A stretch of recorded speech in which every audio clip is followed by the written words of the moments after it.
انا ماشي كأني مغمي عينيا خلاص مش شايف غير النغزة بتاع الضحكة الناعمة الباقي السر في بيت. وبحبك ايوه بحبك كلمة نقولها نخبيها ليه؟ الاجمل نستعجلها يلا نفرح قلبنا بيه.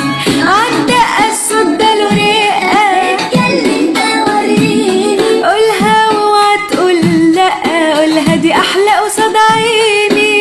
بتغير دنيا بتغير دنيا بحالها شوف كم واحد أجلها وغلاوتك ندم عليك الكلمة الحلوة عشانك أحلى كلام من قلبنا ليك.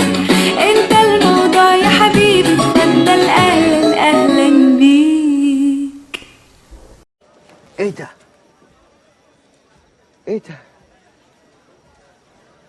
ايه الطعابة والحلاوة دي اقسم بالله؟